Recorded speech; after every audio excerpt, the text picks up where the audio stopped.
Hi, this is Majin, and I got some comic reviews for you today. We have Age of Apocalypse number 5, Ultimate Spider-Man number 12, Iron Man 520. We'll talk about some He-Man action, and Dial H. So let's just do Dial H first. I'm not going to spend a lot of time with some of these, but the one thing I'll say about Dial H is I'm really starting to enjoy the series, but I don't know how long this is going to be catching my interest. I think with this issue right here, they're finally getting into the mystery of what the dial is, and there's I don't want to say it's a conspiracy, but there's something that started with the invention of the telephone, and from there things are it's all connected with the dial machine.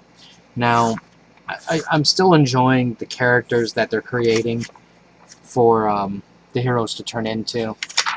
I mean, it's definitely, I can see it being a lot of fun for, like a writer or even an artist to come up with some of this stuff. A couple very nitpicky things. There's a scene here where the guy's in the gym. The one thing I can tell you is I go to a gym. Guys aren't looking at guys. See, there's a girl that's on a treadmill. That's where their heads should be turned to. They should be turned to the girl on the treadmill, not the guy who's overweight looking at his cell phone. The other thing is he turns into a female superhero, and he's very shocked and traumatized by this. And I don't know about you, but I think there's a number of people, if they were turned into this character, they might need 20 minutes, of private time. Maybe. Maybe some people might need an hour. And then they can dial in again a different character. That's just a couple of observations. Anyways, there's that. He-Man. I don't know what could be said about He-Man. Childhood cartoon. Adam is basically a woodsman. He's chopping wood. He's taking care of, I believe it was his elderly father. There's the Falcon. If don't mean to spoil it, but I think you know who she is. And basically, he begins a quest, and he meets Beastman. Now, what's going on here is there's a couple of different levels here to the story. One is it's introducing Adam as a regular character before he goes superpower, and they're trying to show that he's capable of doing things on his own. The second thing that they're doing is they're setting up the stage where it's basically he doesn't know who he is, or I should say who he was, and Skeletor is sending the minions now to go prevent him from becoming He-Man again. Overall, I mean, it's enjoyable. I don't know how long I'm going to want to keep reading this. Part of me thinks I just maybe want to...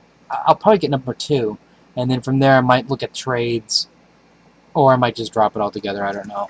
But I don't know, I just kind of like looking at, Skeletor, Beastman, and I'm kind of curious to see who else is going to come up. But I enjoyed it.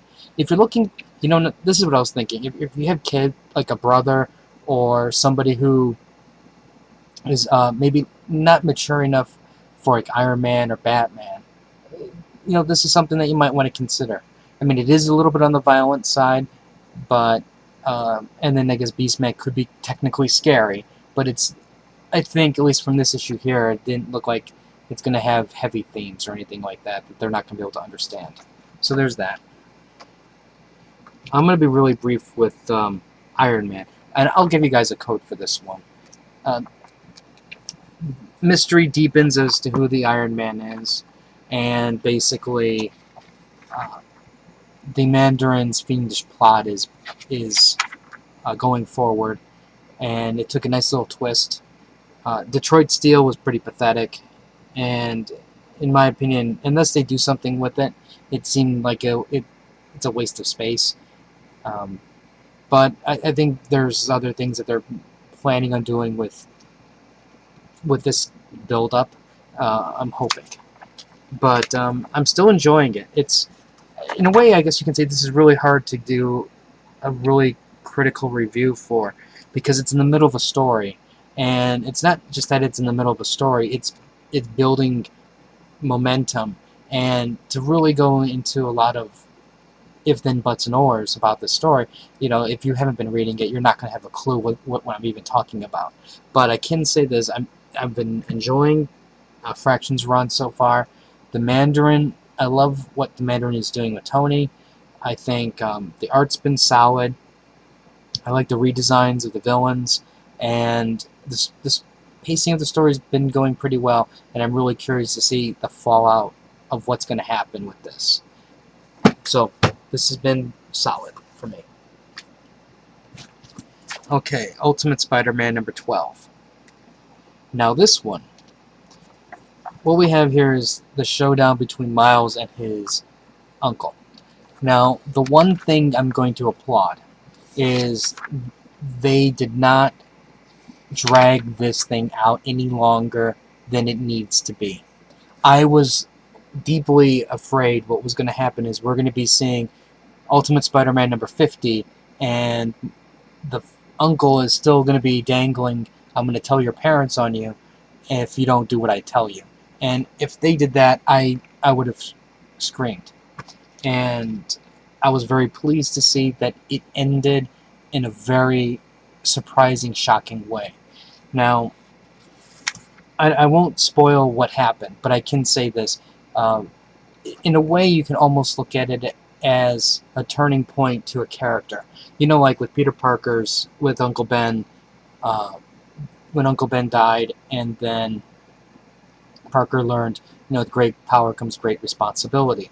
Now, I guess you can argue to a point that, yes, this is what happened in this issue, that Miles learned with great power does come with responsibility, but they did it in such a way where I think if you look back, like, let's say for an example, 50 issues in, 100 issues in, this story here, you can define Miles as a character, and I think it's going to provide an interesting dynamic to him, especially with the consequence of using his powers, and I'm really curious to see what they're going to do with that piece of history.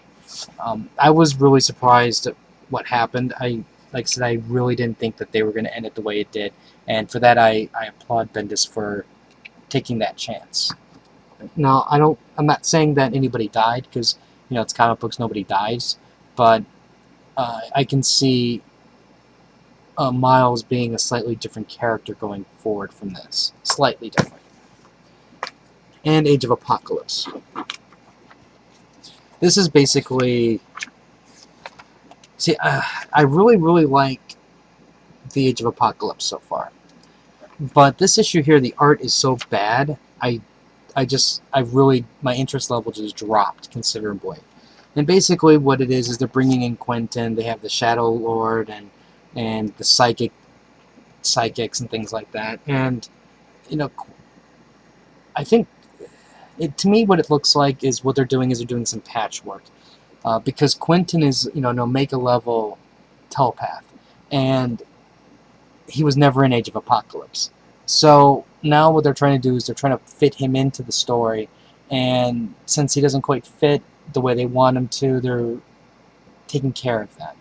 And I was really disappointed in this. Very disappointed, especially when you consider all of the mutants that were resurrected for evil. And I don't know, I guess I'm hoping for something better to come out of this. I do see glimpses of things that interest me, but like I said, the art was really bad. Really god-awful bad. So I don't know how much, if this art keeps up, I don't know how much longer I'm going to keep this up. Anyways, if you have any comments or questions, let me know. And let me get you the code.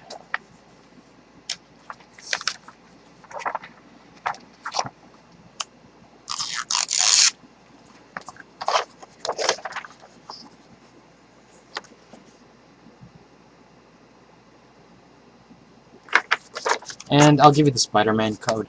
Now, if you took Iron Man, don't take Spider-Man. Don't be a cockroach. Take one, and save the rest for somebody else.